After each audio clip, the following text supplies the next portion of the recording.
Hola, buenas tardes. En nombre de la Maestría Centroamericana en Sociología, en el marco de su 45 aniversario, le doy la más cordial bienvenida y agradezco sinceramente su asistencia a esta mesa de discusión. Un saludo especial a todas las personas aquí presentes y a quienes nos siguen por medio de nuestras redes sociales. También un saludo especial a Emilio, que está acá a la par mía, Emilio Vargas, y que va a ser nuestro expositor.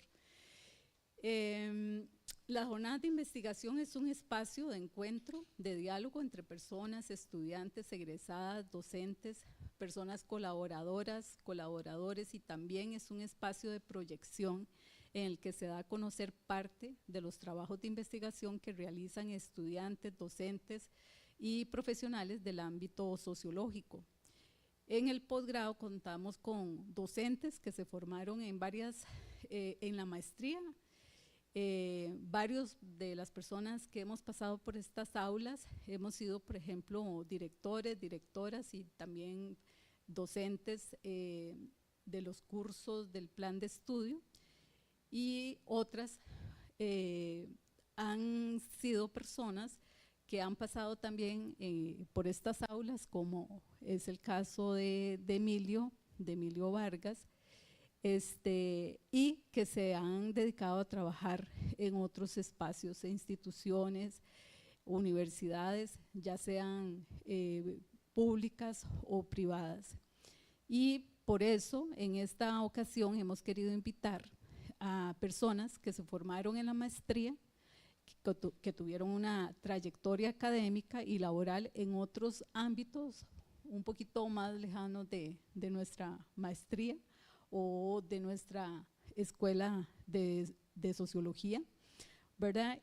Para que impartan alguna conferencia sobre el tema en el cual son especialistas. Y ese es el caso del máster Emilio Vargas Menas, que presentará su conferencia sobre pueblos indígenas, áreas protegidas y derechos humanos, análisis de 3 décadas de desencuentros, de 1990 al 2024. Sin duda, Emilio es un experto en la temática que nos ofrecerá un análisis importante y necesario sobre la relación entre pueblos indígenas, áreas protegidas y derechos humanos. A través de su análisis explorará cómo durante más de 3 décadas se han generado tensiones y desencuentros entre el pensamiento y las políticas de conservación y los derechos de los pueblos indígenas. Este recorrido, que abarca desde 1900 hasta la actualidad, nos ayudará a comprender los desafíos y contradicciones que enfrentan estos pueblos y su movimiento político en defensa de sus territorios y su cultura frente a políticas ambientales y decisiones estatales. Antes de darle el espacio y la palabra a Emilio, se los voy a presentar para que conozcamos un poco de él. Emilio es licenciado en lo que fue la Escuela Centroamericana de Licenciatura en Sociología de la Universidad de Costa Rica, antes de que se creara esta otra escuela de sociología que hoy conocemos. Y luego obtuvo la maestría académica en la primera promoción de esta maestría. Su práctica profesional se ha enfocado en la investigación y la pedagogía sobre la relación sociedad-naturaleza en el Instituto Internacional en Conservación y Manejo de Vida Silvestre de la Universidad Nacional y en el Global College de la Universidad Long Island. Ha realizado y publicado investigaciones en el contexto costarricense sobre el seguro de cosechas y los límites naturales del capital agrario, el recurso forestal y las políticas públicas, el turismo y sus dimensiones socioambientales, sobre la ética y la contaminación del agua en la producción bananera, la agroforestería comunitaria y desarrollo regional, La tortuga verde en la vida cultural y política del Caribe. La historia ambiental en regiones montañosas, con énfasis en el volcán Barba y sobre pueblos indígenas en Costa Rica. Ha realizado trabajo de campo principalmente como parte de su labor docente en territorios indígenas de Guatemala, Honduras, Nicaragua, Costa Rica, Panamá, Colombia y Ecuador. Y ha publicado varios libros, entre ellos los más recientes, Voces de la Montaña, Naturaleza y Sociedad en el siglo XX, Volcán Barba, Costa Rica, Pueblos indígenas contemporáneos en Costa Rica, Construyendo sus derechos, de la Escuela de Historia, lo publicó en la Universidad Nacional en el 2020, Los pueblos indígenas frente a la conservación moderna en Costa Rica, entre 1970 y el 2020, Colonización y Resistencia, es un libro del 2023, libro por el que le otorgaron el Premio Nacional de Cultura en Investigación Cultural Luis Ferrero Acosta. Actualmente es académico jubilado y continúa su labor investigativa independiente en 3 proyectos. Uno es la actualidad de la cuestión indígena en Costa Rica. Otro de los aspectos que trabajas es pueblos indígenas, conservación y derechos humanos en América Latina, y la sociología de la cuestión animal en Costa Rica. Bueno, muchas gracias, Emilio, por estar acá. Un placer de compartir este espacio y que las personas que no han conocido su trayectoria o estudios, pues tengamos esa posibilidad.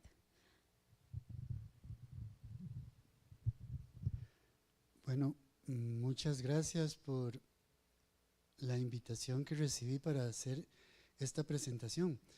En realidad es una gran alegría para mí estar aquí de regreso, porque yo empecé en el año 79, ¿verdad? O sea, hace 45 años, los 45 años que tiene el posgrado, yo empecé a ser estudiante y presenté mi tesis sobre el seguro de cosechas y el capital agrario en Costa Rica en el año 82.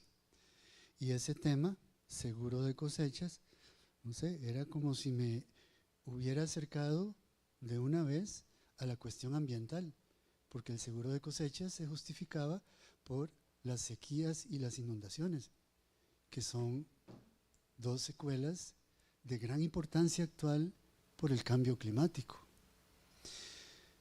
Bueno, entonces yo celebro mucho esta oportunidad de volver y presentar parte de mi trabajo en esta exposición. Yo quiero agradecer la presencia de las personas que nos acompañan aquí en la mesa y también agradecer a las personas que se hayan conectado o se van a conectar para escuchar esta presentación, de la cual ya entonces vamos a comenzar. Esta presentación corresponde a un avance de investigación que ya tengo elaborado como un borrador de un artículo completo para ser publicado en alguna revista.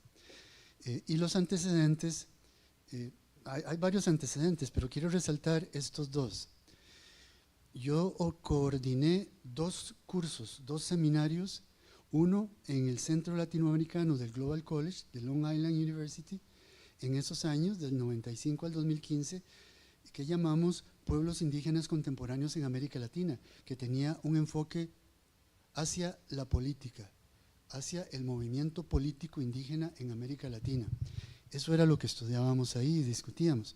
El segundo curso se enfocaba más específicamente en lo que voy a exponer hoy, que es sobre pueblos indígenas y conservación en América Latina.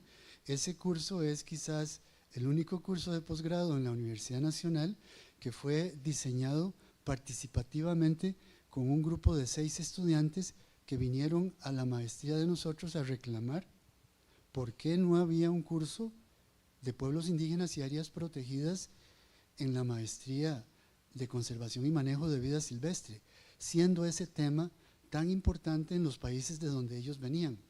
¿Y de qué países estamos hablando? Hablamos de Panamá, de Ecuador, de Guatemala, de Honduras, de Bolivia. Entonces nos reunimos con los estudiantes. El director dijo primero, bueno, vayan con Emilio, que él es el sociólogo. Yo había sido contratado en la Escuela de Ciencias Ambientales para trabajar como sociólogo en cuestiones del ambiente. Eso me marcó el resto de mi experiencia profesional.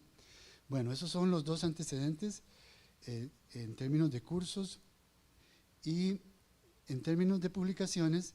Yo tengo esos dos libros que están directamente relacionados con lo que vamos a hablar hoy.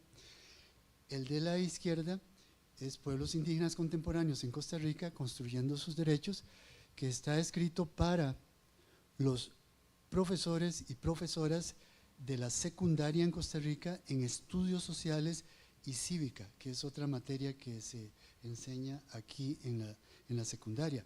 Y está escrito con el enfoque de la teoría crítica de los derechos humanos y derechos colectivos indígenas. El otro libro es este, que es el del año pasado, que yo publiqué como parte de el cierre de un ciclo de investigación docente en la Universidad Nacional. Yo dicté ese curso durante muchos años y quedé con muchas inquietudes que yo dije, tengo que terminarlo. Ese libro cubre 5 pueblos indígenas de los 8 que hay en Costa Rica y cubre 6 áreas protegidas y zonas de conservación en el país. Entonces, entremos en la materia que nos ocupa hoy. ¿Son conservacionistas los pueblos indígenas? ¿Protegen la madre tierra? Esa es, digamos, la pregunta tal vez más importante en los debates desde los años 90 en relación a esta temática. Entonces tenemos en esta exposición la división de ese gran periodo de 34 años en 3 partes, es decir, por décadas. Lo vamos a ver por décadas para dedicarle unos 8 o 10 minutos a cada década y terminar a tiempo. Bueno, entonces, el movimiento indígena va a plantear en el año 89, entrando a la década, en una revista internacional, un artículo que se llama 2 agendas para el desarrollo de la Amazonía. Y allí, en la introducción, ellos dicen: nosotros, los pueblos indígenas, hemos sido parte integral de la biosfera amazónica durante milenios. Nosotros hemos usado y cuidado los recursos de esa biosfera con un gran respeto, porque ella es nuestro hogar y porque nosotros sabemos que nuestra sobrevivencia y la de nuestras futuras generaciones dependen de ella. Nuestro conocimiento ancestral sobre la ecología de nuestro hogar, nuestro modelo de vida en las peculiaridades de la biosfera amazónica, nuestra reverencia y respeto por el bosque tropical y sus habitantes, plantas y animales, son la clave para garantizar el futuro de la cuenca amazónica, no solo para nuestros pueblos, sino también para toda la humanidad. Es decir, el movimiento indígena pues toma posición y plantea que los pueblos indígenas han sido parte de la conservación de la naturaleza desde antes que los conservacionistas modernos empezaran a conservar. Entonces, en esta década vamos a resaltar la participación de Ken Redford, un biólogo, y Janice Alcorn, una bióloga y antropóloga, que tienen visiones contrapuestas para responder esa pregunta.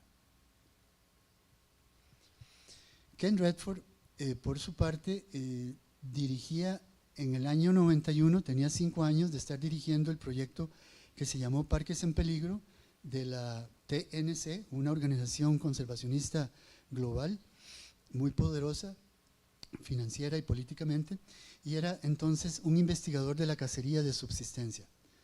Él decía en su planteamiento: los pueblos indígenas poseen, es cierto, un extenso e intenso conocimiento del mundo natural, pero eso no significa que sean nobles salvajes, que sigan naturalmente la bondad o que vivan en armonía con la naturaleza. dice, las evidencias en contra de eso son irrefutables. ¿Cuáles son las evidencias según él? Que los pueblos indígenas, donde quiera que estaban, en 1991, estaban pasando por 3 procesos.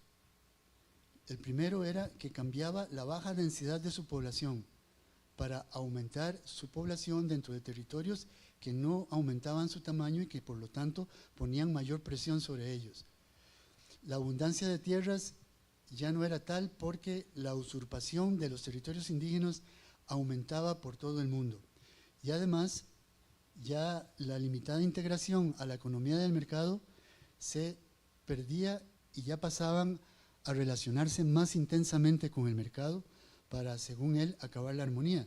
Y ponía el ejemplo de un pueblo, Irapa Yupka, del oeste venezolano, donde él decía que ese era el futuro, que según los antropólogos estaba señalado para todos los pueblos indígenas, decía él. El pueblo Yupka del oeste venezolano es un pueblo que en los años 90 era todavía un pueblo móvil. Entonces lo que descubre Redford es que pasó de ser móvil a sedentario. Según él, se integró a la producción cafetalera, tanto produciendo café en pequeñas áreas dentro del territorio que ellos mismos lograron, en el que lograron establecerse sedentariamente, como también se vincularon a la producción cafetalera vendiendo su fuerza de trabajo, y entonces participando del mercado y teniendo un salario que les permitía comprar armas de fuego, comprar municiones y cazar intensivamente a la fauna silvestre que, según Redford, pronto acabaron con ella y terminaron con esos salarios comprando carne enlatada. Bueno, si ustedes buscan el pueblo Yupka hoy, ese destino que preveía Redford no es el que ahorita están viviendo, es completamente diferente. Creer lo contrario, decía él, creer que los indígenas son nobles salvajes, decía Redford, es caer en la trampa del mito del salvaje ecológico. Estoy citando entre comillas, como ha hecho el gobierno de Colombia entregando la mitad de sus bosques a los pueblos indígenas. Ya en el 90 la relación entre el gobierno de Colombia y los pueblos indígenas era muy, muy interesante desde la perspectiva que estoy analizando aquí. Este autor va aún más lejos en su narrativa escéptica y de crítica abierta al movimiento indígena para afirmar que fueron los mismos indígenas los que adoptaron el mito conveniente que les llegó de afuera.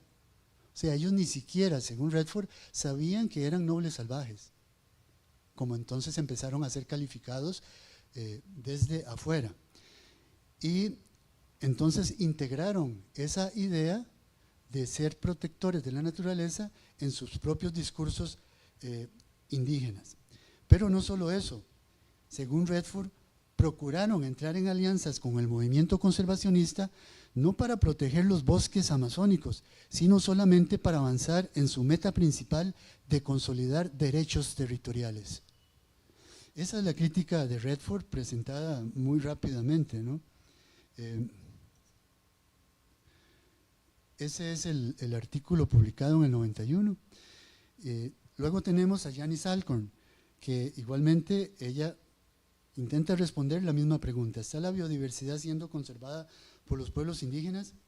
Y ella plantea, bueno, la conservación es un proceso no solo ecológico, sino también social y político. Ella es bióloga y es antropóloga. Entonces, si el proceso de conservación es social y político, tiene que haber evidencias de que la conservación está sucediendo con evidencias sociales y políticas, indicadores sociales y políticos. Entonces, según ella hay 5 evidencias. Presencia de alta biodiversidad en territorios indígenas, que eso ya se podía mirar recién en el 92, cuando ella daba estas ideas en 2 artículos que publicó. Se veían unos mapas que se habían publicado donde se traslapaban las áreas en el sur de México y Centroamérica que tenían todavía densas coberturas forestales con las áreas protegidas que en ese momento se estaban proponiendo. Bueno, la segunda evidencia es que, dice ella, hay un conocimiento ecológico ancestral, y esa es una evidencia de tipo sociocultural, ¿verdad? Y además existen instituciones que aplican ese conocimiento y lo hacen utilizando el derecho consuetudinario indígena, que refiere a cómo la cultura tiene sus normas y tiene también sus castigos para quienes infringen esas normas. Otra evidencia es que, dice ella, que los indígenas a lo largo de la historia, especialmente después de la conquista y la colonización, han difundido manifiestos, han difundido formas de pensar en las cuales ellos afirman haber sido protectores de la naturaleza y han entrado en la crítica del sistema de uso del suelo que trajeron los colonizadores. Y pone un ejemplo de algo muy elocuente que dijo un líder Karen, del pueblo Karen de Tailandia, que él dijo: los conservacionistas piensan que han creado este sitio de patrimonio mundial natural llenando un montón de papeles y trazando unas líneas sobre mapas. Pero ellos no lo crearon. Nosotros somos los que hemos protegido estos bosques que nuestros ancestros nos heredaron. Somos los responsables de la creación de este sitio de patrimonio. Algo parecido sucedió en Costa Rica, que pueden verlo en el libro, con el sitio de patrimonio mundial natural, que se llama La Amistad, que es compartido entre Costa Rica y Panamá. El cuarto es que los pueblos indígenas, este es un indicador o una evidencia de tipo político, han tenido respuestas múltiples a las serias amenazas sobre sus territorios y sus culturas, que son para defender su territorio, son para defender sus bosques, son para defender sus recursos. Y eso ha sucedido a través de todo el mundo. Algunas veces fueron derrotados, pero otras veces no. Los indígenas Bribri y Cabécar, analizados en mi libro, han derrotado en la historia reciente de los años 80 para acá alrededor de 10 proyectos extractivistas y de infraestructura en represas hidroeléctricas, carreteras transoceánicas, oleoductos transoceánicos, y a veces en alianza con los ambientalistas y a veces por sí mismos, utilizando su resistencia histórica y los mecanismos tan eficientes en algunos casos de esa resistencia. Bueno, y el quinto ejemplo es la comparación histórica de un mismo paisaje biodiverso entre territorios indígenas y no indígenas, que este es una evidencia combinada entre lo social y lo ecológico, y es que si ustedes encuentran un territorio indígena y estudian el uso del suelo ahí y el uso del suelo en las áreas circundantes, van a encontrar diferencias muy significativas. Ahora bien, Janice Alcorn dice que esto que ella plantea es válido solo para aquellos pueblos que tienen grandes bosques todavía. Y aquí empieza a existir una precisión sociológica en esto. Es decir, no podemos hablar y generalizar sobre los pueblos indígenas un montón de variables y de hipótesis que pudiéramos tener. Cada pueblo indígena tiene su particularidad histórica, cultural, social y ecológica, y entonces hay que considerar eso en relación a lo que se está discutiendo. Bueno, esa es Alcorn, y ahí en los años 90 sobresale también Colchester, que es un antropólogo cultural que documentó en el año 94 25 casos alrededor del mundo en que el establecimiento de áreas protegidas entró en conflicto con los derechos indígenas en los años 90. Él propone el concepto para la ciencia social de primitivismo forzoso. Es un concepto que estuvo también presente en el caso de Costa Rica en la discusión del proyecto de ley de parques nacionales, del servicio de parques nacionales. ¿Por qué? Porque en ese proyecto de ley se propuso crear el Parque Nacional Indígena Boruca. Y si bien se le dijo a los indígenas que ese parque solo podría ser creado si ellos estaban de acuerdo en crearlo, al mismo tiempo les dijeron que si se creaba, entonces ellos no podían cambiar sus tradiciones culturales, porque el objetivo era la atracción turística. Bueno, eso está en nuestra historia, está recuperado en el libro. ¿Y cuáles derechos se refería a Colchester? Que habían sido violentados en esos 25 casos que él documentó alrededor del mundo, incluida América Latina. Bueno, autodeterminación y consulta, el CLIP, que es el conocimiento libre e informado previo, el uso y propiedad de sus tierras, permanecer en sus territorios, compensación en caso de relocalización, que tendrían que ser relocalizados en tierras similares, reparación en caso de expulsión violenta o usurpación sin su consentimiento. Eso ahora es el artículo 28 de la Declaración de Naciones Unidas de Derechos de los Pueblos Indígenas. Continuidad en el uso de territorios que ya no les pertenecen, pero que han usado históricamente, que es el artículo 14 del Convenio 169 y el artículo 26 de la Declaración de Derechos de Naciones Unidas. Esos son los derechos que Marcus Colchester observaba que habían sido violentados, además de algunos derechos humanos individuales, que ya todos sabemos de la Declaración del 48 de Naciones Unidas de derecho a la educación, derecho a la salud. Es decir, si un pueblo es desplazado, pues bueno, su conocimiento tradicional, ancestral, de plantas medicinales para la prevención y curación de la salud de las personas indígenas ya no podía realizarse. Eso vamos a ver más adelante en un caso específico. Ahora, Colchester muy agudamente desde la antropología planteó 4 problemas que tienen proyección conceptual e histórica para las ciencias sociales y para la sociología. Él decía que la conservación tenía 4 problemas en la relación con los pueblos indígenas. El primero es que colocaban la naturaleza, su preservación, por encima de los intereses humanos.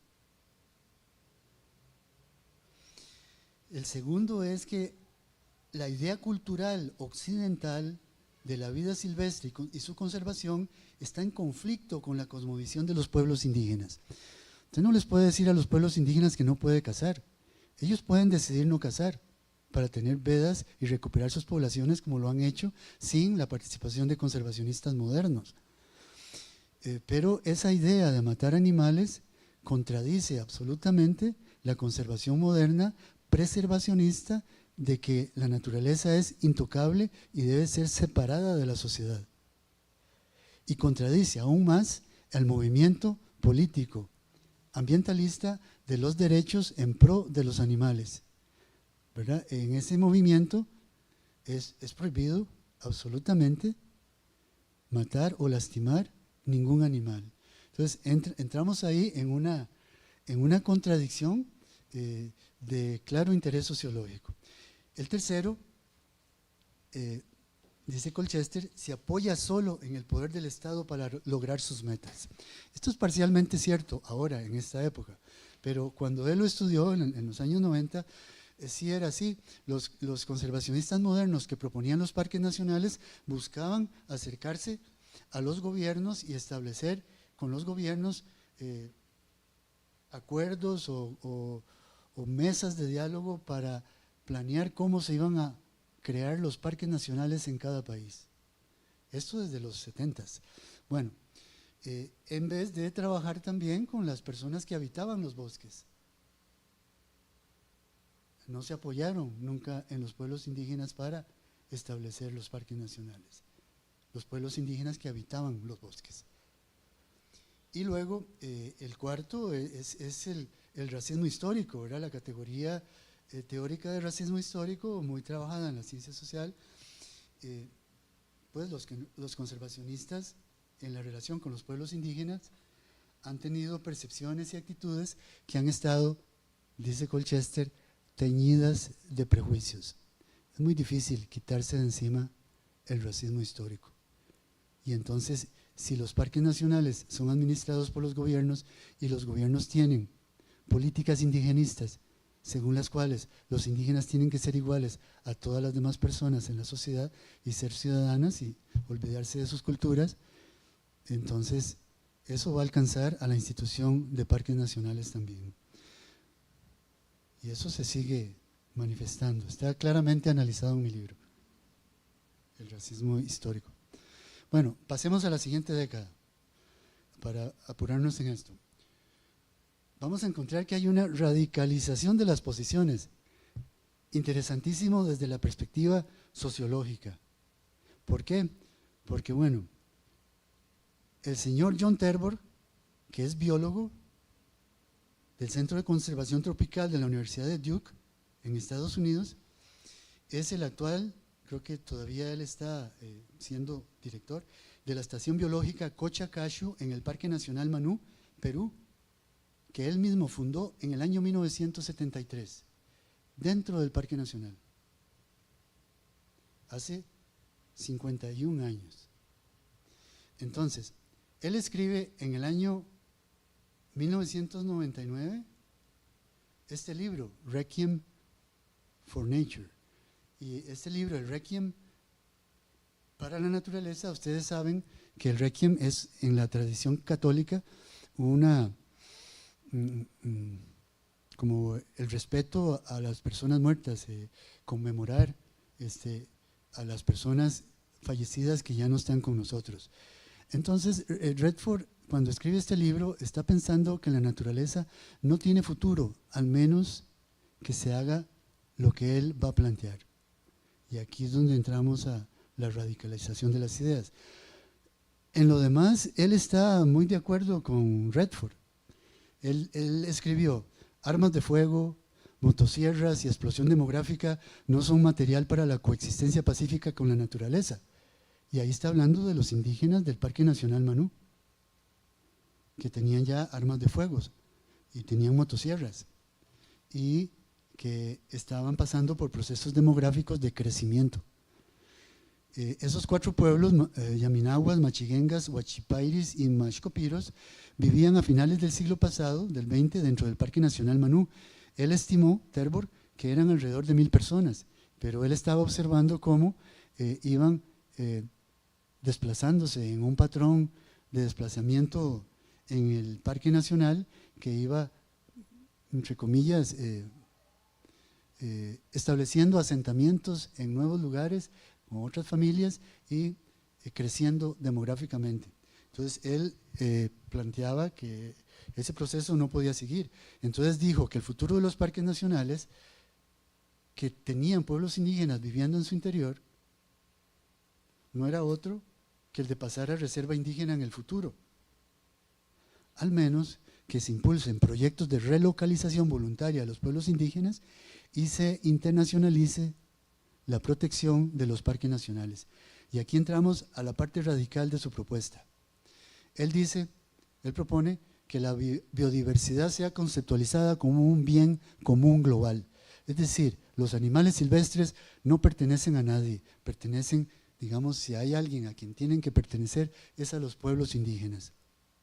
Perdón, no, eso no dice. Es más bien a la humanidad, ¿verdad? Ahí me equivoqué. Entonces, él propone en primer lugar que se requiere una autoridad global que anule la soberanía de los países en materia ambiental. Separar la materia ambiental de la soberanía de los países y dársela a una autoridad global. Él dice Naciones Unidas o una autoridad global que esté por ser fundada, una nueva autoridad global que se encargue de conservar la biodiversidad del planeta para así salvar a la humanidad, etc. Ahora ustedes conocen ese discurso. El primer paso sería establecer fuerzas élites internacionalmente financiadas en cada país, con guardaparques autorizados para portar armas, detener y arrestar. Este primer paso se ha dado en muchos países.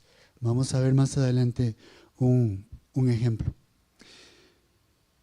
Lo de la autoridad global y lo de la anulación de la soberanía de los países, Terborgh se apoya para plantear eso en un pensador costarricense, que es uno de los fundadores de los parques nacionales en Costa Rica. Bueno, el primer paso, en muchos países ya los guardaparques en Costa Rica han sido internacionalmente financiados. Sí portan armas y tienen capacidad para detener y arrestar, pero entregar inmediatamente a las autoridades a esas personas. El segundo paso, dice él, ese cuerpo especializado pasaría a tener sus propias cortes, juzgados y cárceles para hacer cumplir las leyes. Vamos a ver un ejemplo donde algo de este paso se ha dado más adelante. Entonces, en resumen, internalización total de la protección de la naturaleza bajo los auspicios de las Naciones Unidas o de un cuerpo internacional que se cree para tal efecto, apoyado, dice él, con un cuerpo de la naturaleza que sea análogo al conocido cuerpo de paz. Entonces, bueno, sociológicamente ustedes pueden ya ir interpretando el significado de esta propuesta radical de Terborgh. Desde la perspectiva de los pueblos indígenas, esto anuncia, ¿verdad?, una perspectiva de ejercer la violencia directa sobre ellos cuando entren en contradicción con las áreas protegidas. Bueno, en la otra posición, ahí ya vimos la posición que es crítica o que es, digamos, anti-indigenista. Ahora vamos a ver la posición que favorece a los pueblos indígenas y que también se radicaliza. Tenemos a Mac Chapin, que es un antropólogo especialista en etnocartografía de la Universidad de Colorado. Él es el líder de esos proyectos de elaboración de mapas de traslapes entre áreas protegidas y territorios indígenas en el sur de México y América Central. Y él, en diciembre del 2004, publica en esa revista World Watch ese artículo, un reto, un desafío a los conservacionistas. Con ese subtítulo que le pusieron en la portada de la revista, podemos proteger los hábitats naturales sin abusar de la gente que vive en ellos. Bueno, y Mac Chapin, bueno, incluyeron una caricatura que quería presentarles en la portada de esa revista, ¿verdad?, donde el representante de las organizaciones conservacionistas internacionales le dice a la persona indígena: estamos aquí para manejar sus activos. Bueno, la crítica radical de Mac Chapin. Las tres grandes ONGs de la conservación, el WWF, la TNC y la CI, requieren de donaciones para sus grandes presupuestos. Una gran parte de sus donaciones provienen de gobiernos y de corporaciones en conflicto con tierras y recursos de los pueblos indígenas. En 2002, Chevron, Texaco, ExxonMobil, Shell International, Monsanto, Dow Chemical y Duke Energy eran donantes. En 2002, las corporaciones estaban representadas en la junta directiva de TNC con voz y voto. Bueno, no hay que comentar mucho, ¿verdad? La crítica radical de Mac Chapin, entonces, continúa, dice: en proyectos en territorios indígenas alrededor del mundo, esas tres ONGs imponían su agenda y financiaban acciones de abusos a derechos humanos. Esas organizaciones, su personal no era el que cometía la violación de los derechos humanos, pero las organizaciones estaban conscientes de que estaban financiando la capacitación de guardaparques que se convertían en fuerzas paramilitares dentro de las áreas protegidas para defender a los animales de la cacería furtiva. Bueno, estas organizaciones, atrapadas en su paradoja financiera, las ONGs conservacionistas, no se oponían entonces a los proyectos extractivistas de gobiernos y corporaciones que seguían su curso. ¿Sí? Los gobiernos aprobaban concesiones a capital transnacional dentro de los territorios indígenas, aun cuando los indígenas tuvieran derechos territoriales, porque el Estado, en general, casi siempre, se guarda el derecho a explotar los recursos del subsuelo, que no es lo mismo que el suelo donde vive el territorio indígena para los estados. Bueno, el movimiento indígena, entonces, en sus luchas por la defensa territorial, cuando estos conflictos ocurrían, encontraba a esas 3 ONGs en el otro bando. Entonces las 3 ONGs no podían atreverse a criticar a los gobiernos, porque entonces corrían el riesgo de ser expulsadas y entonces tenían que abandonar el trabajo de conservación. Entonces la denuncia del movimiento indígena fue a la Fundación Ford, que entonces impulsó una evaluación de esas 3 ONGs. Después de la evaluación y en las reuniones, las 3 ONGs solo se comprometieron a autoevaluarse ellas mismas, a lo que Mark Chapin en su artículo replicó que eso era como poner el zorro a cuidar a las gallinas. En ese lenguaje lo manifestó Mark Chapin. Bueno, esas son digamos, la radicalización de las posiciones.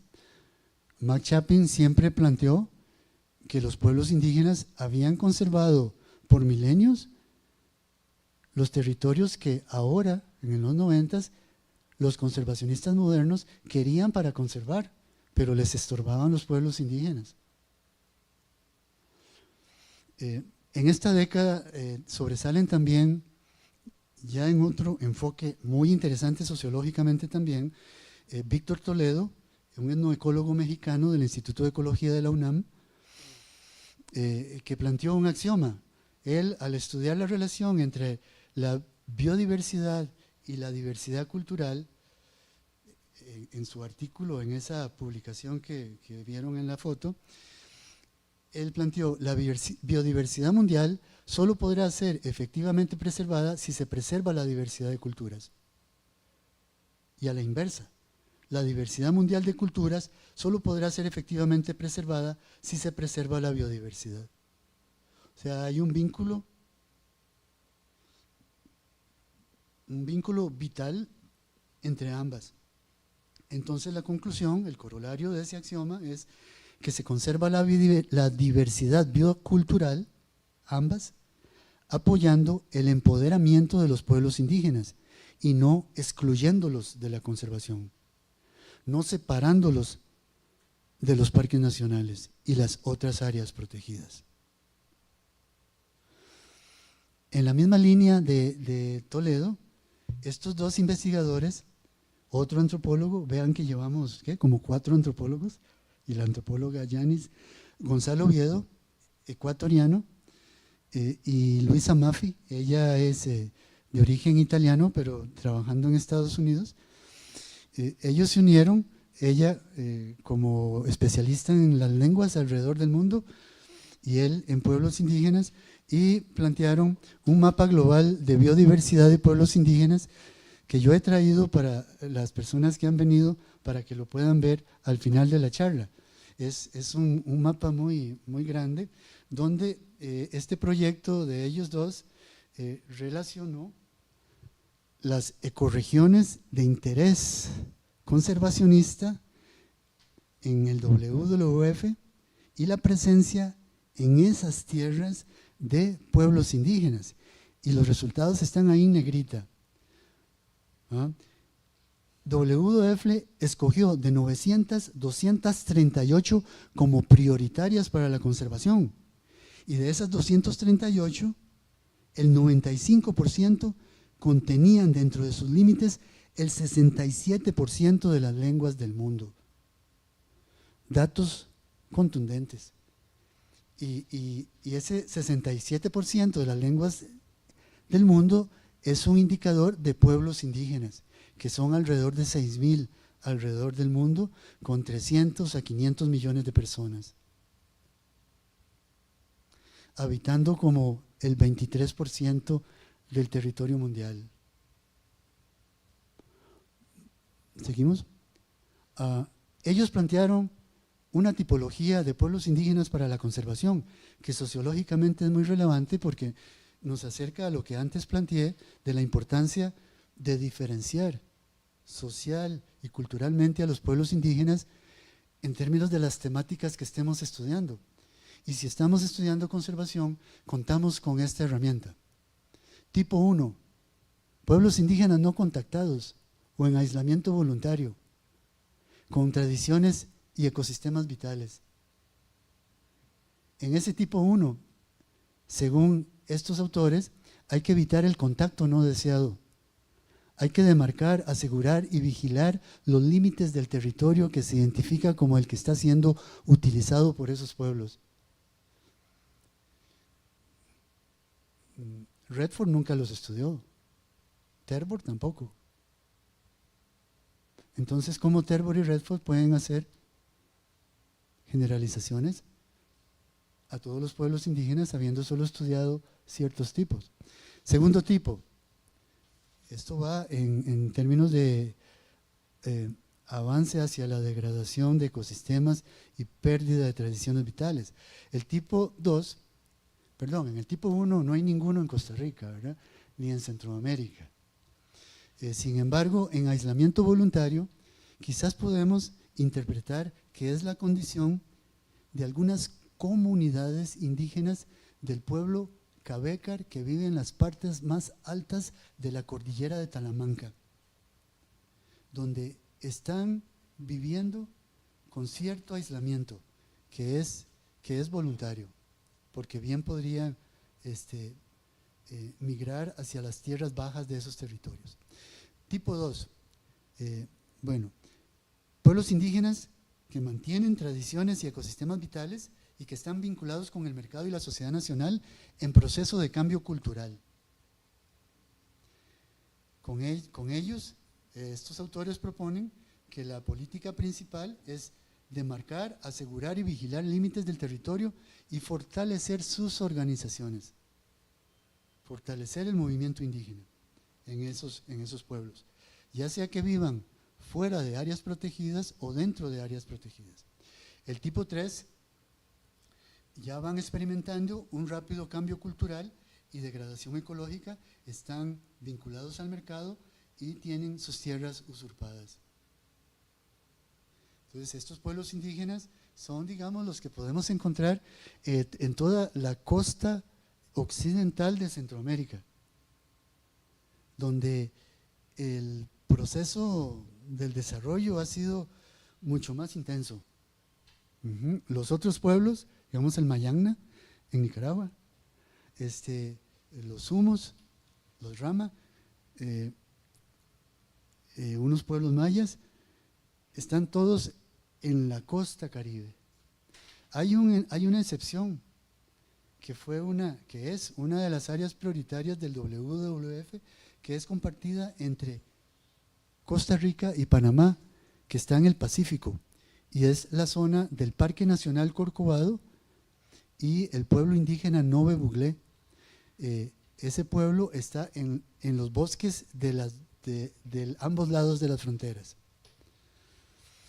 Bueno, y el tipo 4 también está en estas regiones del occidente de Centroamérica y de México, que son pueblos como el Huetar o el Chorotega, que fueron despojados de sus bosques desde la época colonial y también en la época republicana, y fueron arrinconados en rincones, en pequeñas islas del territorio histórico. En caso de Costa Rica estamos hablando del territorio indígena de Matambú, en Guanacaste. Analizado, tiene un capítulo dedicado a ese territorio porque son relevantes para la conservación también. Solo que ya no son como el Biril y Cabécar, que tienen grandes extensiones de bosque, para el caso de Costa Rica, que es un país muy pequeño, ¿verdad? y también los Maleku en la zona norte de Costa Rica, y los Huetares en 2 territorios.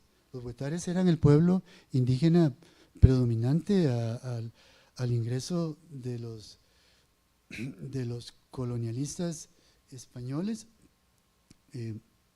y su territorio fue siendo despojado, y hoy solo tienen 2 pequeñas áreas, una se llama Zapatón y la otra se llama Quitirricí. Y también tienen, especialmente en Zapatón, proyectos importantes de conservación, aunque en Quitirricí también. Bueno, entonces para terminar esta década, cerremos con el movimiento indígena. En los años 90 el movimiento indígena muestra su poder de movilización, su fuerza de pensamiento, y asiste al 5º Congreso Mundial de Parques Nacionales, que se desarrolla en Sudáfrica, en la ciudad de Durban. Y ahí logran, con el cabildeo que hacen, son alrededor de 120 personas, representantes indígenas de todo el mundo, logran incluir varias páginas en las resoluciones finales del Congreso.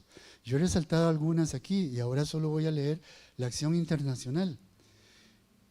Ellos esperan, este Congreso, que distintas partes interesadas, incluyendo organismos de Naciones Unidas, representantes de pueblos indígenas y móviles y la UICN, establecerán un mecanismo internacional de tipo Comisión para la Verdad y la Reconciliación, a fin de arrojar luz sobre los litigios, rectificar las injusticias y promover la reconciliación y la colaboración entre los pueblos indígenas y móviles y las áreas protegidas. Yo estoy resaltando algunos aspectos del movimiento indígena, pero el movimiento indígena tiene demasiados aspectos que pueden ser resaltados. Bueno, no sé cuánto tiempo me queda. ¿Por qué? Porque ya me faltan solo como 10. ¿Estamos bien? Ok. Pasamos entonces a la última década, ¿verdad? Que es del 2010 a la actualidad. Y entonces yo planteo esta pregunta que les podría sonar ilógica desde la perspectiva en que yo he estado presentando este tema. Fin de las controversias y desencuentros. ¿Por qué yo planteo esa pregunta? Bueno, es que si ustedes se dan a la tarea de hacer lo que yo hice, van a encontrar seguramente que hay una especie de desvanecimiento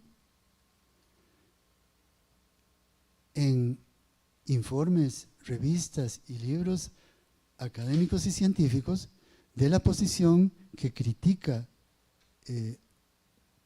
la visión de los indígenas sobre la protección de la madre tierra. Entonces, así por ejemplo, esta revista Nature, que es famosa por haber sido fundada en 1869 y mantener 25 años constantes de ediciones de la revista, que ahora entiendo que es semanal o quincenal. Y vean que en septiembre del 2024, apenas el mes pasado, se publicó en ese número el siguiente editorial, posición política de la revista. No hay duda de que los pueblos indígenas son esenciales para la conservación de la biodiversidad. Es un nuevo discurso, es una nueva narrativa que está presentándose en la comunidad académica y científica. Bueno, el mismo editorial plantea que los estudios sobre la biodiversidad en territorios indígenas deben ser al menos coproducidos por investigadores indígenas y no indígenas.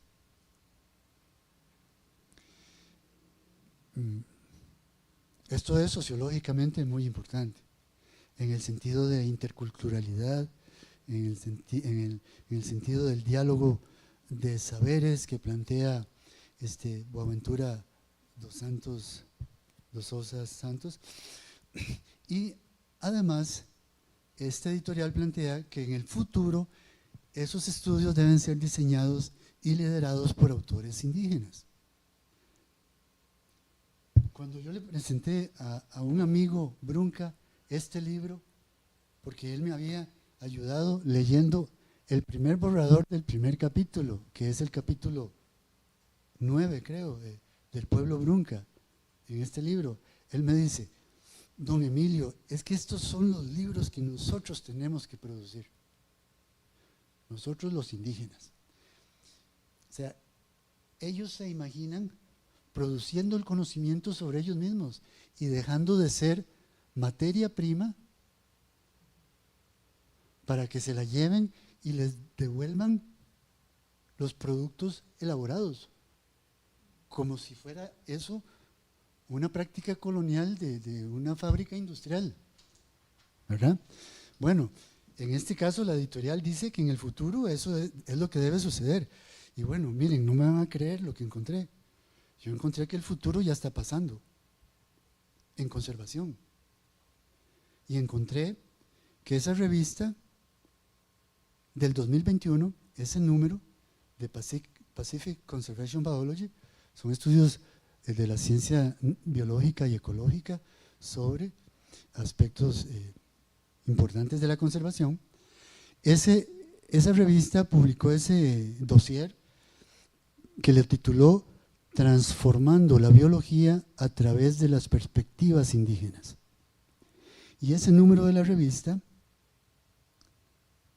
tenía 17 artículos, de los cuales 16 tenían participación de científicos indígenas que habían liderado los procesos de investigación que habían llevado a la publicación de esos artículos.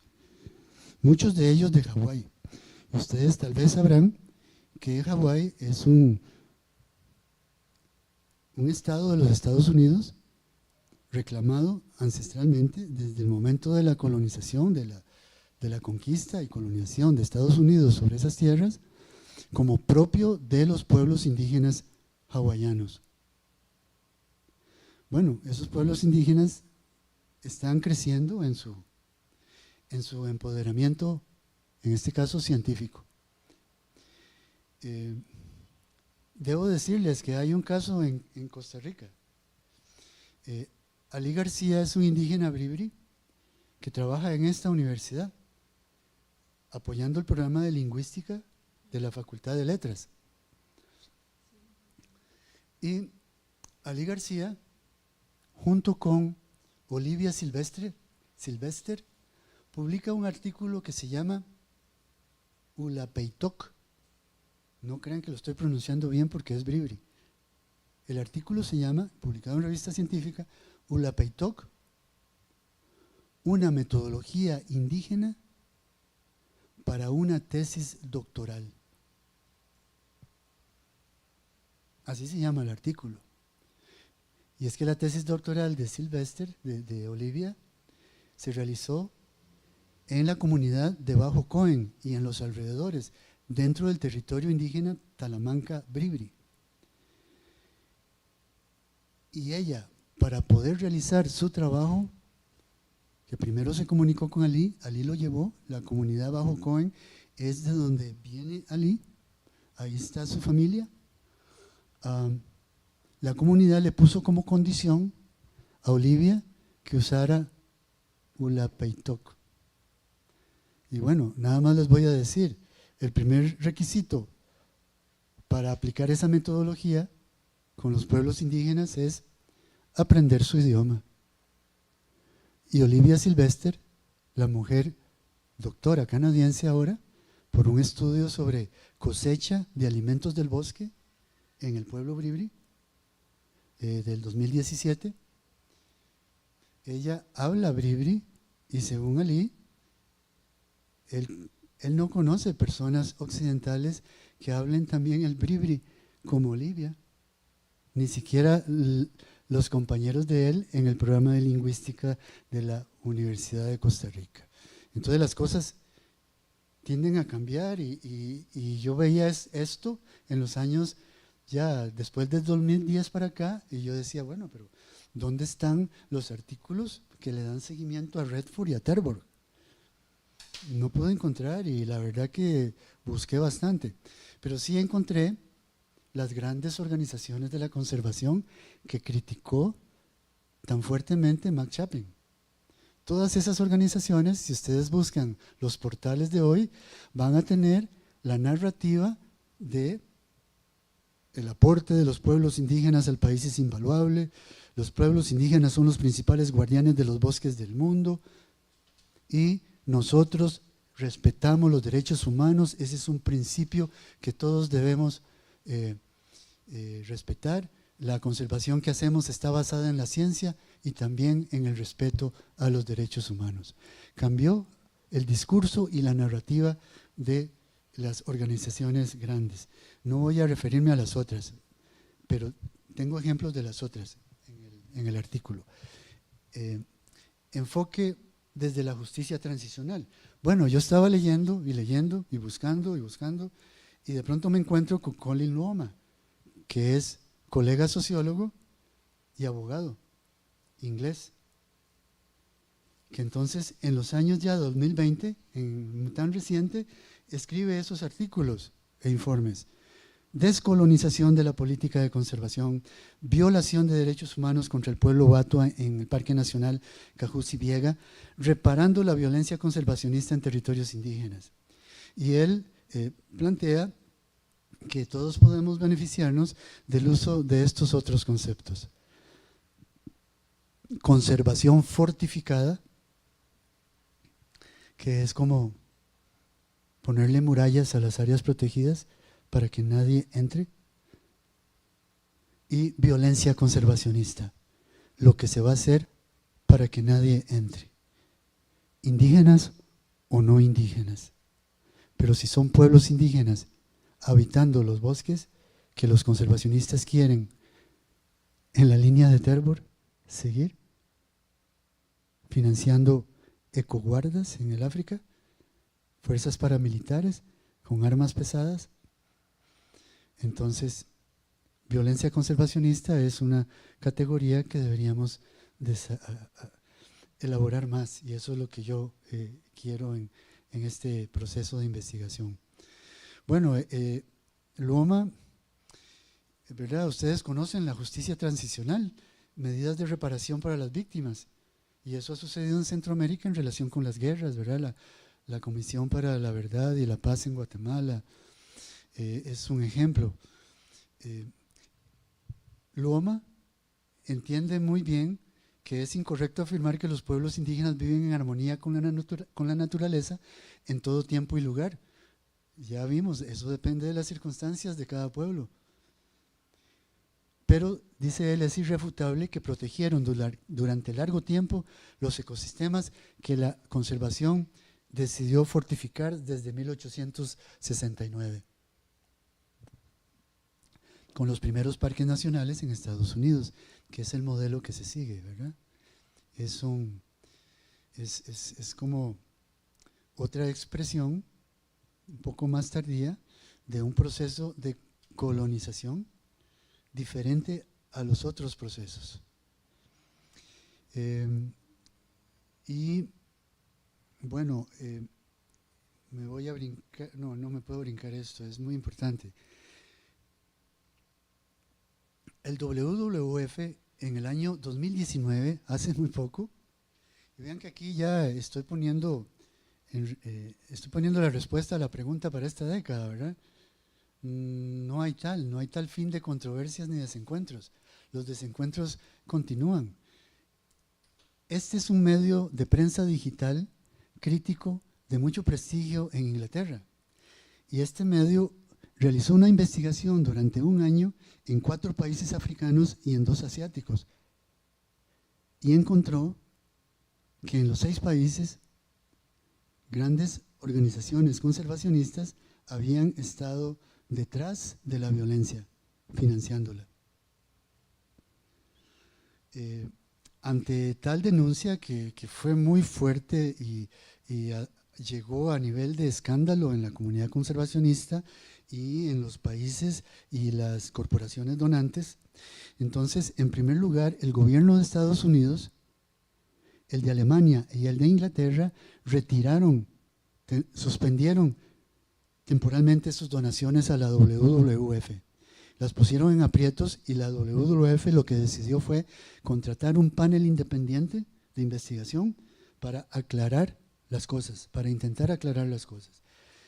Este panel independiente hizo un informe, son 160 páginas, está abierto en internet, ahí se puede conseguir, leer, y lo que hace es ratificar lo que BuzzFeed News denunció. Entonces, WWF pidió disculpas a las personas afectadas en general, pero no ha ido más allá y pueden hacer mucho más en relación a ese asunto. Pero el departamento, hay una parte del gobierno de Estados Unidos que se encarga de administrar las donaciones grandes que hacen por todo el mundo. Y entonces ese departamento escribió una carta que también está disponible en internet, durísima contra la WWF y cómo la WWF violó las leyes federales de protección de los derechos humanos que existen en Estados Unidos.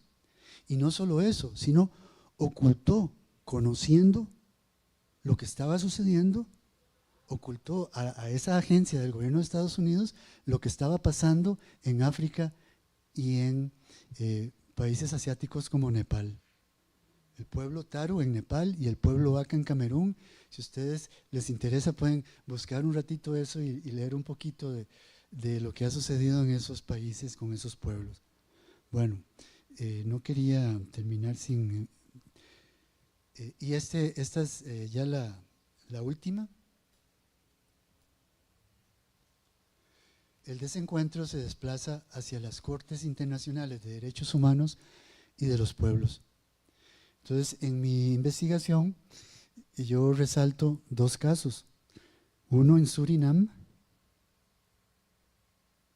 y otro en la República Democrática del Congo. Y en el caso de Surinam, que es un caso latinoamericano, lo que tenemos es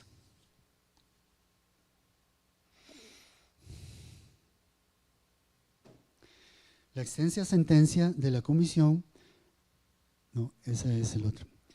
Sí. La Comisión Interamericana de Derechos Humanos, por unanimidad, ordenó al Estado de Surinam, primero, a otorgar el reconocimiento legal de la personalidad jurídica colectiva a ambos pueblos, al pueblo Caliña y al pueblo Locono, a delimitar, demarcar y otorgar título colectivo sobre sus territorios tradicionales, a garantizar el acceso, uso y participación en las reservas naturales, a rehabilitar la zona afectada en la reserva Wayne Creek por una concesión minera. O sea, el Estado les quita el territorio para entregárselo a una minera que lo va a degradar ecológicamente. Entonces la Comisión de Derechos Humanos está pidiendo al Estado de Surinam que restaure ecológicamente ese territorio que les pertenece a esos pueblos. Y a crear un fondo de desarrollo comunitario para los dos pueblos. Esa sentencia es del año 2015, ya en esta última década. Sin embargo, al año 2024 encontré que el Estado de Surinam no había cumplido aún ninguna parte de la sentencia. Sociológicamente es muy interesante porque estamos pasando por un proceso de amenaza contra los derechos humanos. Las democracias están perdiendo legitimidad y las democracias son, digamos, el sustento de los derechos humanos. Entonces lo que vamos a encontrar en relación al tema de los derechos humanos en la teoría crítica es que existe esa amenaza y que se va a estar presentando. Lo mismo sucede con la Comisión Africana de Derechos Humanos y de los Pueblos, en el Parque Batua. Allí sí hay una gran ONG involucrada, es la WCS, la Conservación Mundial para la Vida Silvestre, traducida al español. Esa es inmensa, tiene oficinas en muchísimos países, incluida la República Democrática del Congo. La extensa sentencia concluye que, efectivamente, los 10 derechos del pueblo Batua, señalados y argumentados por la parte demandante, el colega sociólogo Luoma participa en este proceso como parte de su activismo político. La conclusión es que los 10 derechos fueron violados por el Estado congolés y la comisión, en este caso, en este caso sí es la Corte. En el otro caso fue la comisión, que es diferente, ¿verdad? Bueno, no, perdón, estoy confundido. En este caso es la Comisión de Derechos Humanos y de los Pueblos de África. Realiza una petición formal al Estado con 29 reparaciones, de las cuales voy a destacar solo unas 5. Demarcación y titulación del territorio ancestral, igual que hizo en Surinam la otra corte, la Corte. Reintegración del pueblo Batua a sus tierras ancestrales dentro del Parque Nacional. Expulsión de ocupantes no Batua de ese territorio, es decir, expulsaron a los Batua y después dejaron que entraran personas no Batua a ocupar parte de las tierras que los Batua estaban ocupando. Establecer un fondo de desarrollo comunitario, igual que en Surinam, prioridad en el empleo para el pueblo Batua dentro del Parque Nacional como guardaparques y en conservación y restauración de tierras, trabajar con los Batua para proteger su cultura y proyectarla como fuente de orgullo para la cultura congolesa. Son sentencias, las dos, de gran interés sociológico también, y en cierto modo la controversia, la discusión sobre si los indígenas conservan o no. Entonces de pronto tenemos que los jueces, las juezas que están decidiendo dentro de las cortes y las comisiones, están también evaluando eso y llegan a la conclusión de que sí protegen la madre tierra y que entonces merecen el regreso cuando han sido desplazados de sus territorios. Allí también le pidieron al gobierno congolés una disculpa pública, reconociendo el abuso de los guardaparques, las pérdidas de vidas, las muertes resultantes de la expulsión y las condiciones inhumanas y degradantes a que fueron sometidas las familias desplazadas, y capacitación a los administradores del parque y de una organización conservacionista congolesa involucrada.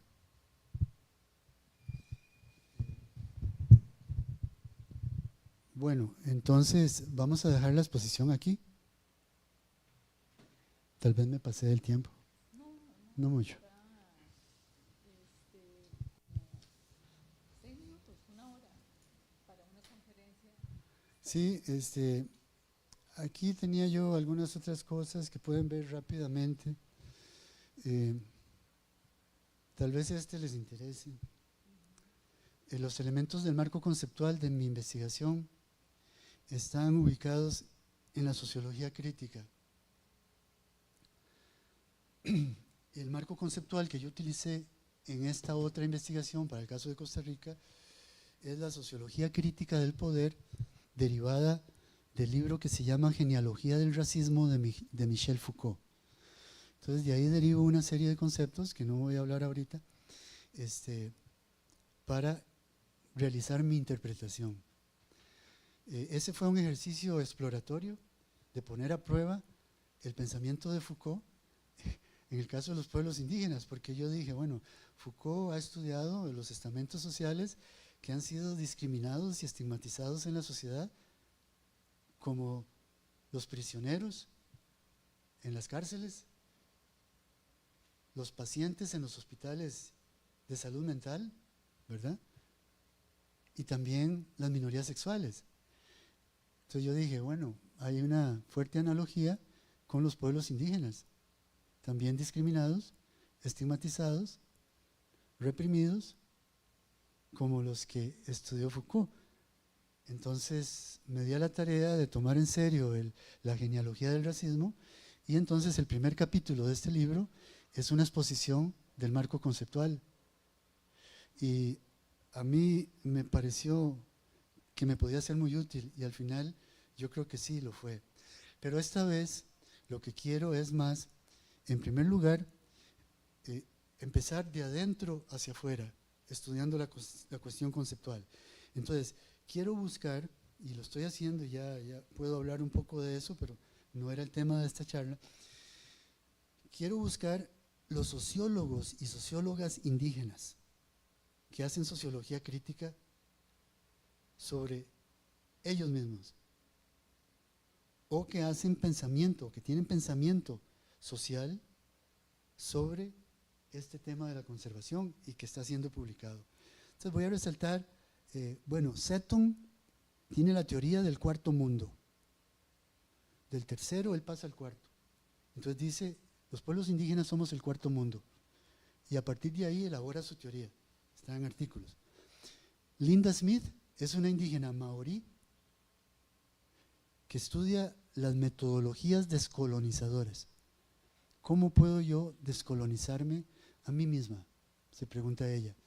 Bueno, y un ejemplo interesantísimo es que su documento de identidad neozelandés dice que ella pertenece a la nacionalidad maorí y también a la nacionalidad neozelandesa, doble nacionalidad interna dentro del país Nueva Zelanda. Bueno, ella tiene 25 ejemplos de proyectos de descolonización. Después tenemos a Tarsila Rivera Sea, que es peruana. Tenemos a Huanacuni, que es boliviano, y Huanacuni presenta la teoría del buen vivir, que es importantísima, sociológicamente hablando. Nos desafía a pensar que es en realidad el desarrollo que estamos haciendo con esta ideología del desarrollismo, con esta ambición de crecimiento perpetuo económico en Occidente. Bueno, es tan poderoso el paradigma del buen vivir que incluso ha logrado ser incluido en las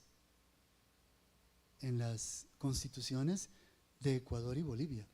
Bueno, pero eso es otro tema que podemos durar mucho. Silvia Rivera Cusicanqui, ¿verdad? Es una, tal vez un poco más conocida, pero Silvia Rivera Cusicanqui, nada más voy a plantear una idea del umbral de las palabras, dice ella, que la descolonización enfrenta la dificultad del umbral de las palabras. Y con eso quiere decir que la teoría indígena debe ser elaborada a partir de la práctica, porque ellos no tienen textos. Y la práctica es la historia oral. Ese es el texto que ellos tienen. La historia oral, cómo plantean sus conceptos. Entonces, por eso, los libros y los artículos de Silvia Cusicanqui tienen palabras en aymara. Y entonces yo pienso, bueno, sí, Ulapeitok. Ulapeitok es lo que hace Ali García para escribir con Olivia Sylvester. Meten una palabra en bribri en el título del artículo científico, porque no hay traducción, pero hay un importante conocimiento teórico ahí atrapado, al que hay que ponerle atención. Julieta Paredes, Feminismo comunitario en Bolivia. Hay un libro que se llama Hilando Fino. La crítica del feminismo comunitario al feminismo occidental, pues ellas lo llaman feminismo patriarcal. Y bueno, entonces ahí uno puede hacer discusión conceptual. Ahí puse a Silvestre y García, vean, 2017, Lorena Capnal y Aura Estela Cumes, son dos guatemaltecas mayas que están escribiendo y que están proponiendo perspectivas de feminismo comunitario en esos países.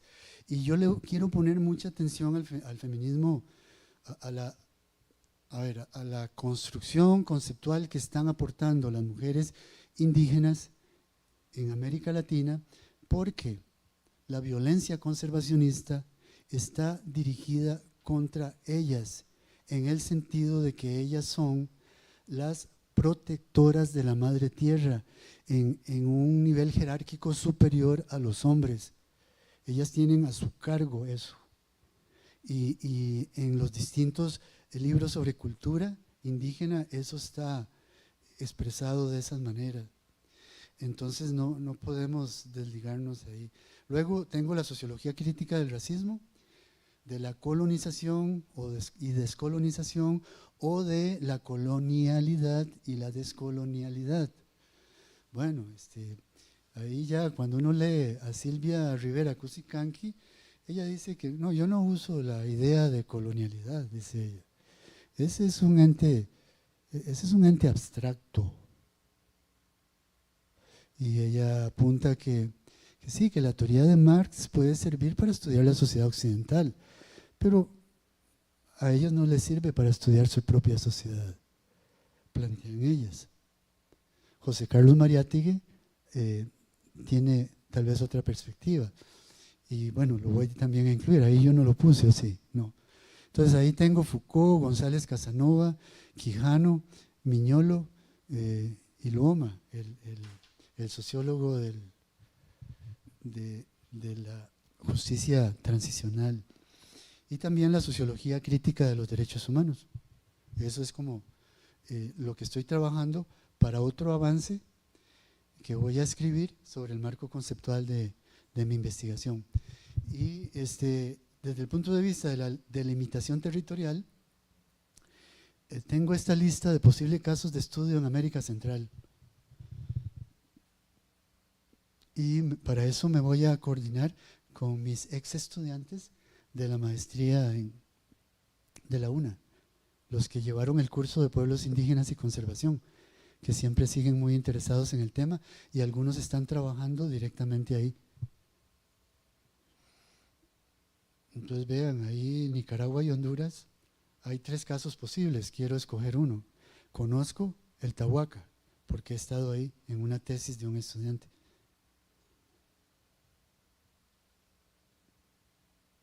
Parque Nacional Santa Fe en Panamá, hay como 35 comunidades Nove Buglé dentro del parque. Y el parque ya tiene como, creo que más de 30 años.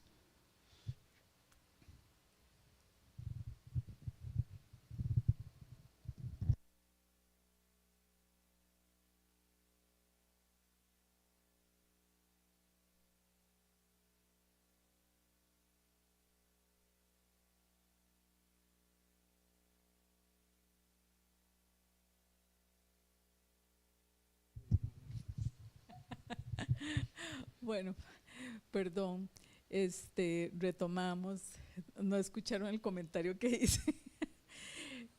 No, Emilio, pues muy interesante todo el análisis que ha hecho, el recorrido para comprender y contextualizar algo tan complejo como has planteado esta controversia, ¿verdad?, entre conservacionistas y movimiento indígena, ¿verdad?, y del territorio, ¿verdad?, que es el asunto que está ahí de por medio en este conflicto, ¿verdad?, a quién pertenece,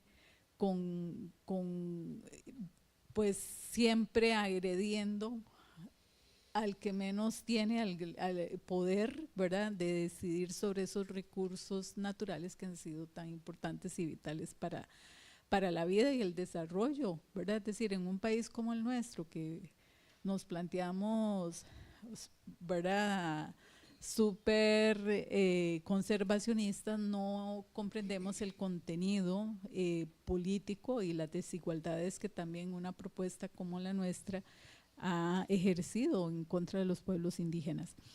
Realmente, bueno, a mí me queda un poco la duda, ¿verdad? Porque has hecho un recorrido así muy importante con respecto a lo que es la postura conservacionista, pero pensando en el caso de Costa Rica, ¿verdad? Bueno, vos has hablado en términos más generales, ¿verdad? Latinoamericanos, también centroamericano, pero también incluso con ejemplos que van más allá de la región, para comprender el fenómeno que es sumamente complejo.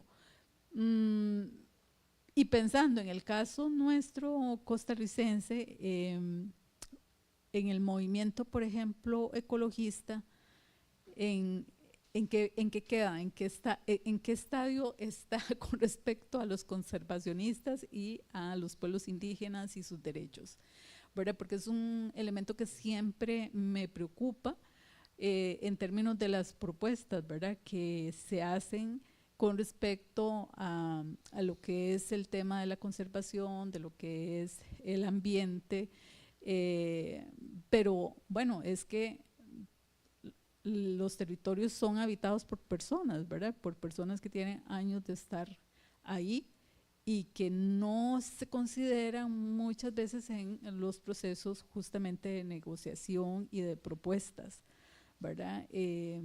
Tienden a ser dejados de lado, ¿verdad? Entonces me gustaría tal vez una reflexión final, no muy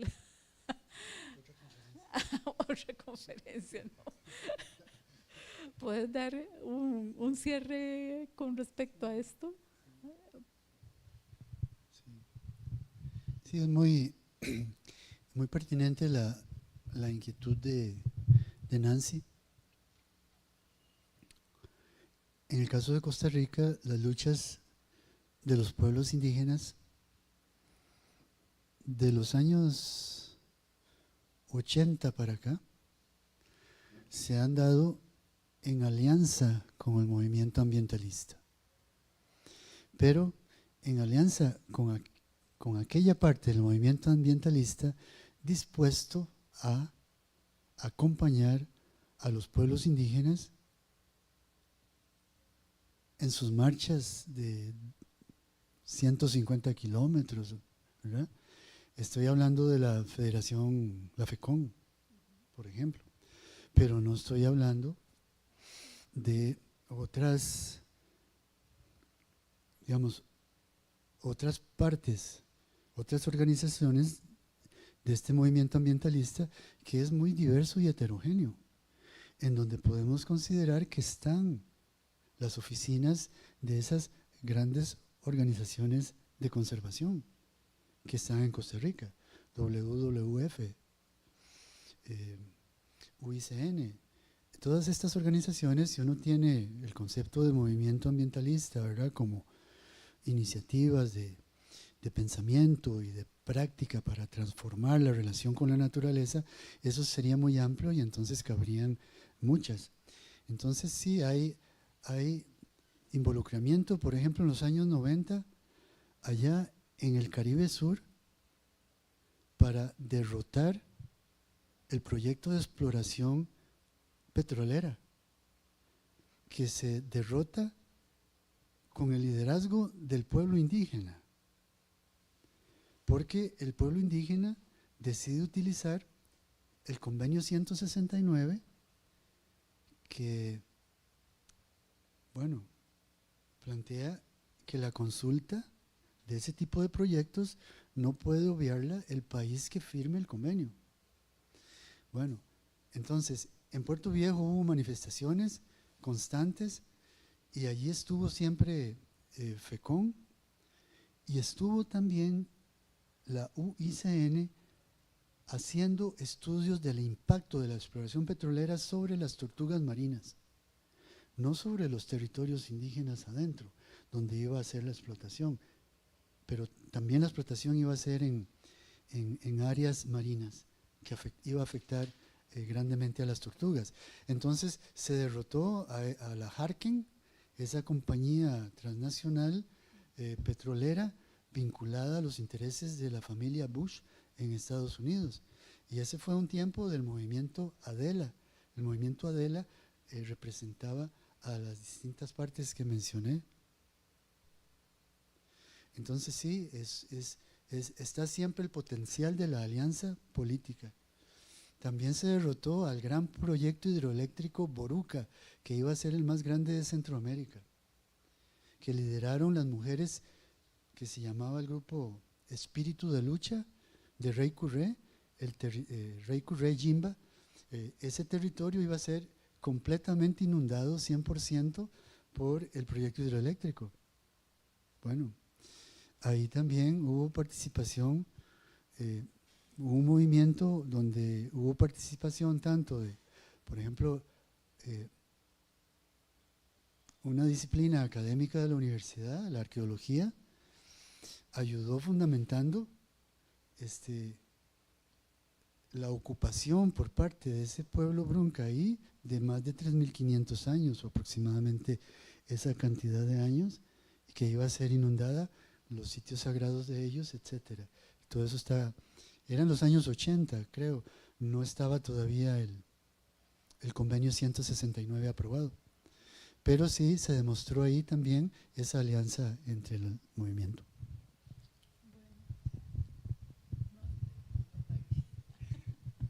Muchas gracias. No sé si alguno quiere hacer alguna pregunta, así están bien. Ajá. No.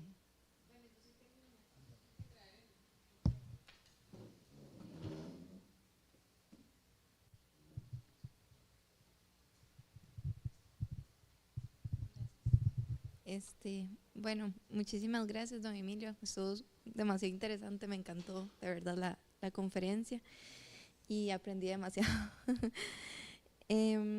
Bueno, mi pregunta es la siguiente.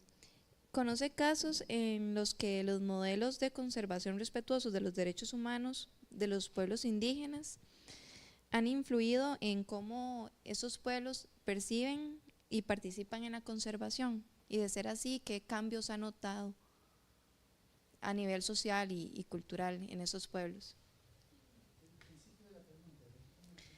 Sí, conoce casos en los que los modelos de conservación respetuosos de los derechos humanos. Ajá.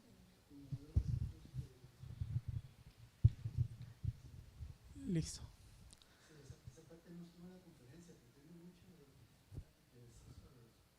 Ok, yo tenía como una pregunta acompañada como de una reflexión que pensaba mientras, digamos, escuchaba la parte más extractiva, epistemológica que han tenido, digamos, las ciencias sociales. Por ejemplo, una ciencia como la sociología, ¿no?, que se funda desde ese epistemio occidental que lamentablemente ha sido también reproducido, ¿no?, como un extractivismo donde pensamos desde Occidente y ponemos en nuestras localidades las sujetos de estudio. En ese sentido, quería como preguntar si en ese diálogo que usted hace con Foucault, que comentaba, hay una suerte como de contestación o cómo plantea, digamos, la construcción teórica en el trabajo para poner en diálogo las perspectivas Foucaultianas con las como visiones como más indígenas. Si hubo como, digamos, cuestionamientos, si hubo, no sé, si encontró en esa reflexión como una recontextualización. Entonces va como por ahí. Y muchas gracias. Igual.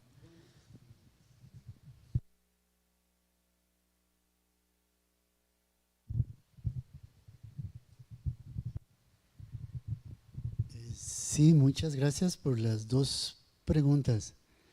En relación a la pregunta de Ámbar, es su nombre, ¿verdad? Sí, la pregunta de Ámbar. Yo he hecho como un énfasis acá en la violencia conservacionista, ¿verdad? Y quizás el público podría pensar que no hay casos de relación entre la conservación moderna y los pueblos indígenas que no tengan eso. Ámbar sugiere que sí hay, ¿verdad? Y ciertamente he estudiado un poquito el caso del Parque Nacional Volcán Lanín en Argentina. Ahí el pueblo mapuche en el año 1937 fue desalojado.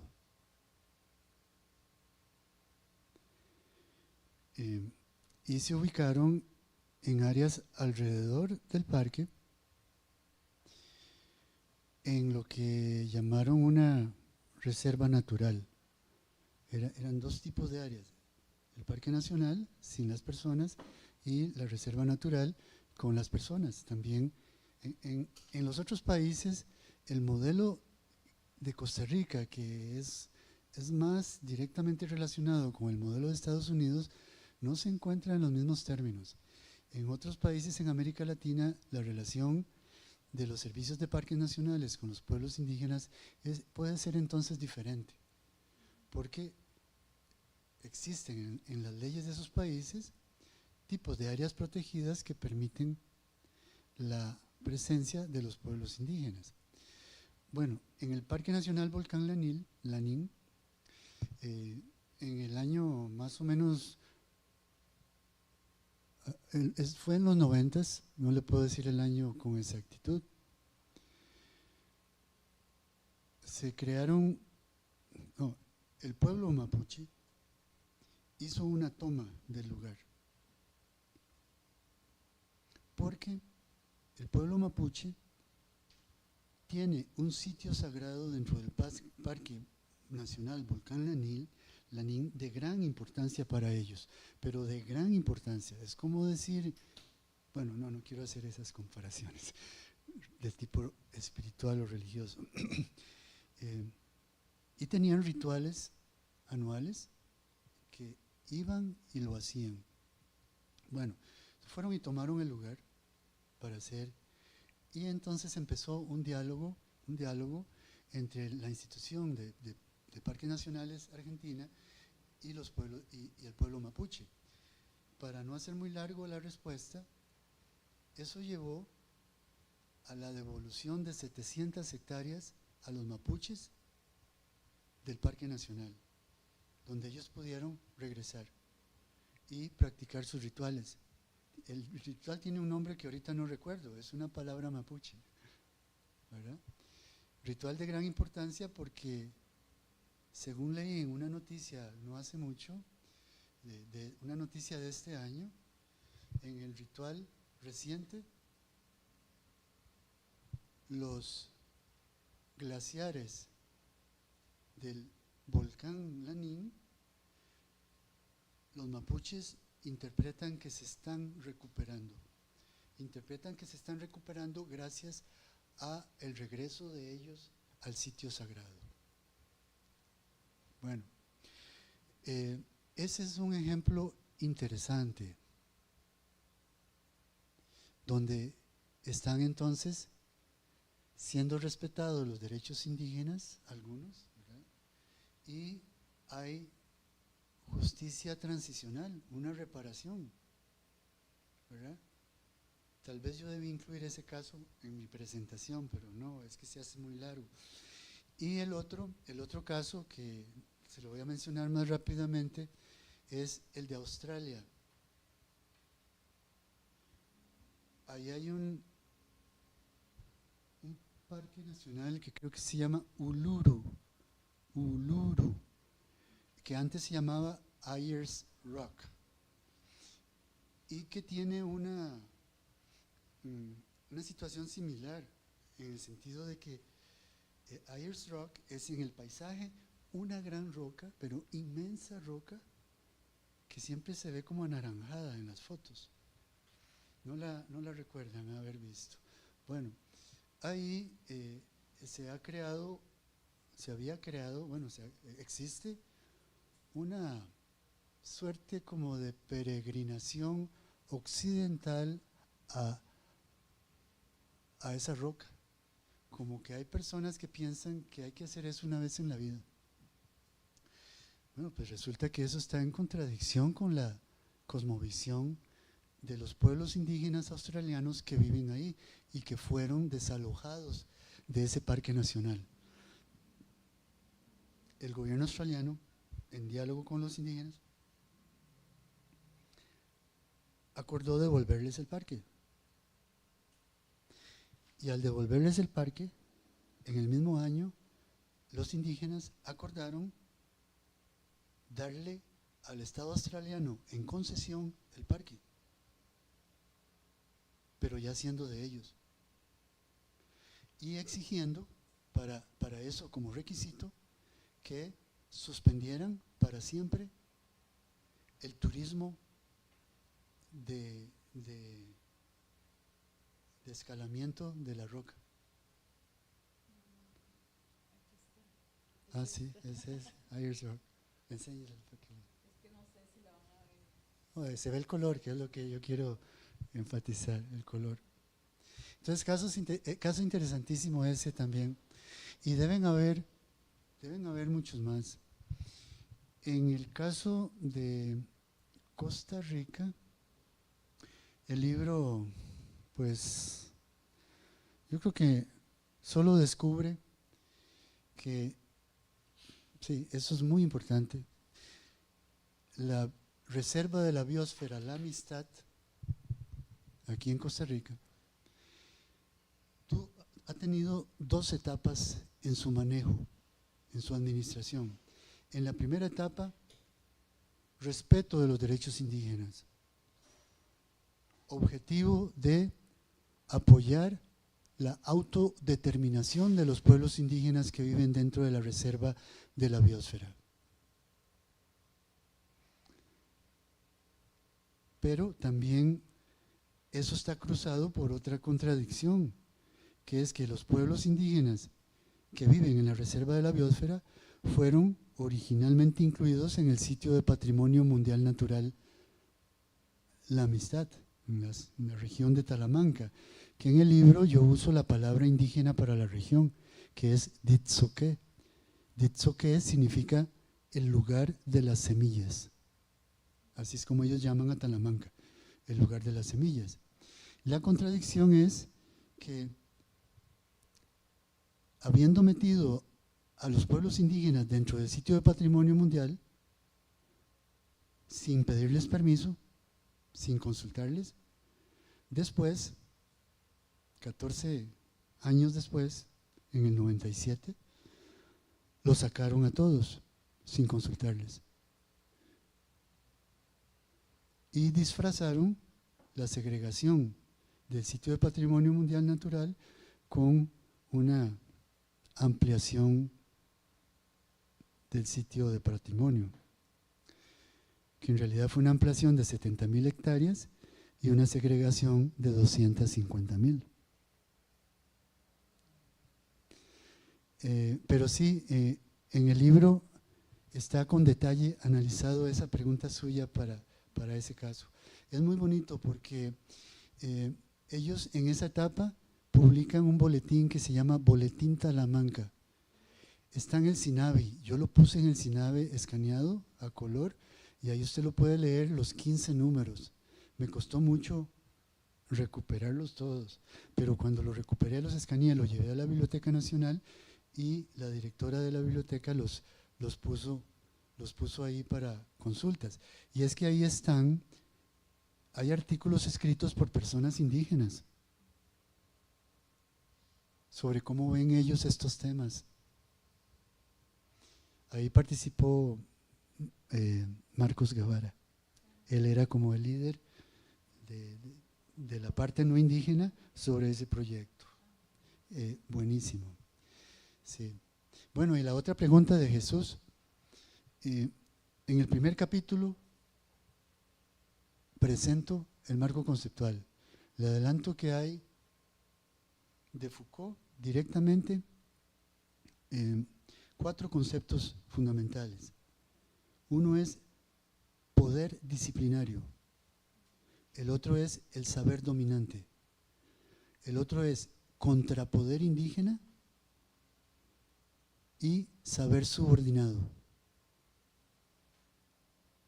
Yo acuño el concepto de saber insurrecto para el saber subordinado, para el caso de Costa Rica. Saber insurrecto porque los indígenas están en su movimiento político y ya su forma de entender la sociedad y la relación con la conservación ya está presente políticamente en la sociedad. Entonces es un saber insurrecto que revela lo que antes no se conocía en esa amplitud. También están los conceptos de colonización, de resistencia y de racismo. El de racismo sí, derivado de Foucault, y el de colonización más o menos. El de resistencia es el concepto que la ciencia social no ha podido entender. Si ustedes, pues hay como, ¿cómo les digo? Hay mecanismos ocultos del funcionamiento de la resistencia para poder sostener la resistencia. Y eso es así desde los tiempos de la colonia. Es una forma de defensa. Entonces es muy difícil acceder a eso. Y cuando yo digo el saber insurrecto, hay áreas del saber insurrecto, en el caso de los bribris y cabécares es el sigua. Hay áreas del sigua que los sicuas no conocemos. Eso es como prohibido para ellos decirlo. O no prohibido, es algo lógico para ellos que no se puede decir. Entonces, la resistencia como proceso histórico, político, social, ¿cómo explica la ciencia social que después de 500 años haya pueblos indígenas que han sostenido su existencia cultural, sus lenguas, que hay lenguas florecientes de los pueblos indígenas, cuando han tenido todo el desarrollo capitalista encima, constantemente, acosándolos, usurpando sus territorios, etcétera? Bueno, entonces el primer capítulo presenta ese marco conceptual. Foucault tiene una idea, no es exactamente un concepto. Él dice el mundo de los bajos fondos, las perfidias y las traiciones, que es cuando el saber subordinado denuncia esas perfidias y esas traiciones de que ha sido objeto históricamente por los gobiernos de los países republicanos, ¿verdad? Por los gobiernos republicanos. No estamos hablando de la época colonial, estamos hablando de las repúblicas contemporáneas, de las repúblicas actuales. Bueno, entonces, en cada capítulo yo hago una conclusión refiriendo al marco conceptual del primer capítulo, lo que descubro y cómo eso que descubro tiene relación con esos conceptos. Y llevo toda esa reflexión al último capítulo, y el último capítulo es la síntesis de interpretación conceptual, dividida en 3 partes. ¿Qué ha pasado con el poder disciplinario y el saber dominante en relación a las áreas protegidas que yo estudié y los pueblos indígenas que yo estudié? ¿Cómo se manifestó específicamente en cada parte, en cada capítulo? Luego el segundo tema es el del contrapoder indígena y el saber subordinado, saber insurrecto. Y el último tema es el de la descolonización, que descubrí en la investigación sobre lo que el movimiento político de los indígenas está haciendo para descolonizar esa relación. Bueno, entonces, hay un artículo de un sociólogo mexicano que dice que los estudios sobre pueblos indígenas sociológicos son de 3 tipos, los que él encontró. Él analizó como 60 revistas y una gran cantidad de artículos, revisó él. Llega a la conclusión de que hay 3 tipos de estudios que podemos hacer. Uno, que es la sociología institucional positivista. Esa es una. Otra es la sociología crítica occidentalizada. Y otra es la sociología crítica decolonial. Es un artículo que está disponible en internet, que yo les puedo referir más adelante. Me parece muy importante para la pregunta que me hizo Jesús, ¿verdad? Yo me he estado preguntando que ¿dónde calzo yo, verdad? Porque yo no soy de la teoría decolonial. Yo me negué a eso conscientemente cuando estaba elaborando el primer capítulo del marco conceptual, porque yo dije, no, eso a mí no me suena que se pueda interpretar desde adentro de los pueblos indígenas. Y yo quería que mi investigación estuviera como dentro de la perspectiva de los pueblos indígenas, que calzara ahí. Y la teoría decolonial no me parecía que lo hiciera, porque es muy abstracta y compleja. Hay desarrollos, ¿verdad?, muy específicos para una gran cantidad de materias, ¿verdad?, sobre género, sobre todos los temas. Y yo digo, bueno, mi libro es para el público. Yo quiero que la sociología crítica que yo haga esté al servicio de la transformación social. Y no podía pensar el libro para entregarlo a la comunidad sociológica o de la sociología. Yo quería entregar el libro a la comunidad indígena, y eso estoy haciendo. Como me gané un premio que no esperaba, se lo estoy donando a los estudiantes indígenas de la UNA y a los líderes indígenas de los pueblos que están ahí estudiados. Yo no estudié los pueblos, estudié la relación de ellos con las áreas protegidas, utilizando principalmente fuentes secundarias que no son de los pueblos, aunque sí también usé todo lo que estaba escrito por ellos que pude encontrar. Entonces, ese fue mi dilema y esa fue mi solución. Y entonces yo dije, esto de Foucault, yo puedo plantearlo en términos comprensibles para el público más amplio. Y yo creo que poder disciplinario no es difícil de entender. El poder disciplinario es el que vigila y castiga. Y eso yo lo puedo ejemplificar muy fácil con los artículos de las leyes.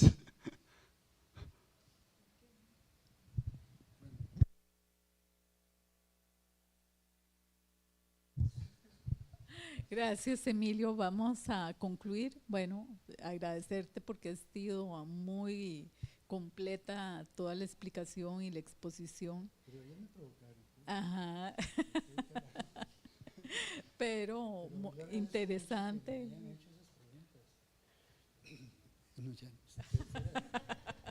Bueno, entonces vamos a dar por concluido. Yo no sé si hay personas conectadas. No, sí había. Sí. Vamos a concluir acá formalmente el espacio y invitarles para que sigan nuestras actividades que estamos desarrollando esta semana. Mañana hay otra conferencia que es sobre el tema de la educación, que la va a dar la máster Isabel Román del Estado de la Educación, que pertenece al programa de Estado de la Nación de CONARE, y las de la próxima semana. Y muchas gracias por estar acá y compartir todo su conocimiento.